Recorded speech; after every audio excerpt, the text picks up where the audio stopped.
for their cause and nobody their advocates. The weak people of society, where injustices can leave them flailing because they're so vulnerable.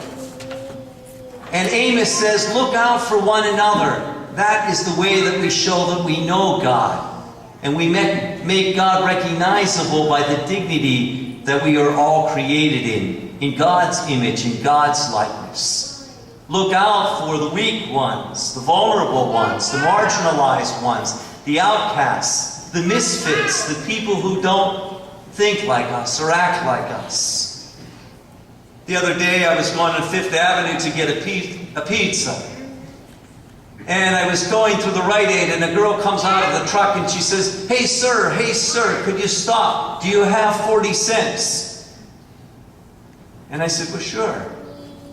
She said, I need $3 for the co-op payment for my prescription. And she takes out all of her nickels and her pennies and she's counting to show me that she has $2.60. And she just needs 40 cents. And I said, I believe you. I trust you. And I give her $1. You would have thought I gave her the world. Our fifth finger is our little finger, our pinky finger, our smallest finger. It's for the unnoticed, the children, the elderly, the handicapped, the mentally challenged people in our world who sometimes fall by the wayside and we don't make a place for them. We don't recognize them, but they're all important to God. And I learned as a child to pray. Mom taught us the greatest lesson in life. How prayer must be the center of our lives each day. That we must seek to serve God with all our heart, with all our souls, with all our strength, or we'll serve some other God. No servant can serve two masters. Will you hate one and love the other? Will be devoted to one and despise the other. We can't serve God and mammon at the same time. Mammon is money, is greed, is the things that lure us from God, which we become a slave to. We can become a slave to gambling. We can become a slave to work. We can become a slave to other people's self-interests. And these are false freedoms. They don't bring us happiness or integration or peace. I recently read a study that it is estimated that if an American lives for 70 years, that's approximately 25,550 days. If you live 70 years of life, the study estimated that we will spend 6 years eating, 11 years working, 8 years amusing ourselves, 24 years sleeping, 5.5 years washing and dressing, 3 years talking, and 6 months of our lives will be in church. Is that jarring to you, friends? Astounding?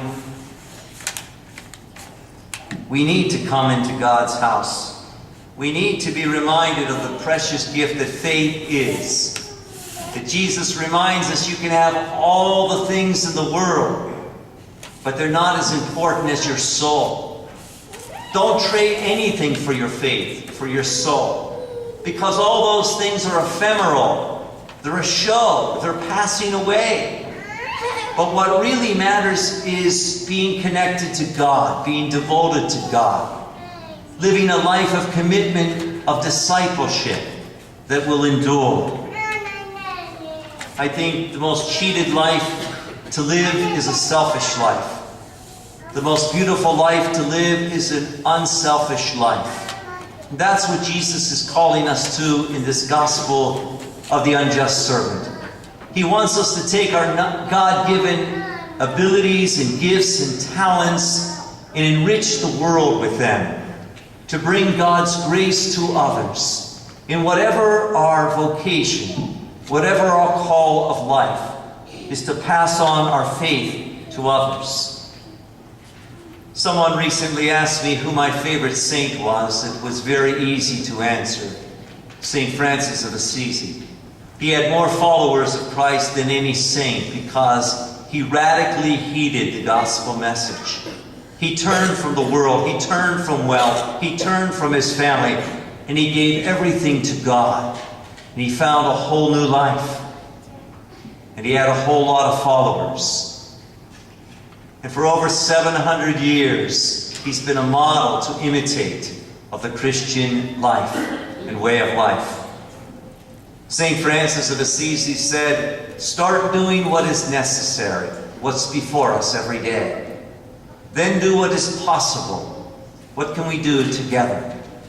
And then suddenly, before you know it, you're doing the impossible.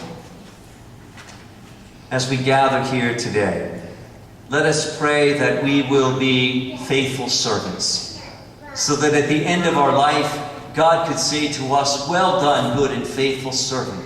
Receive the inheritance my Father has prepared for you from the beginning of creation.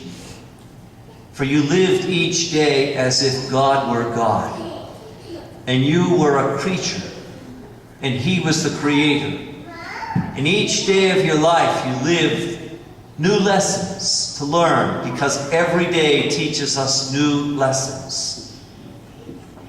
And may our life be filled with grace and joy and gratitude and blessings as we bless others with the gift that we have been given, the marvelous gift of faith.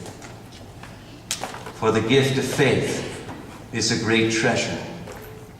And we thank the Lord for the gift He's given to us to share with others for the coming of His kingdom.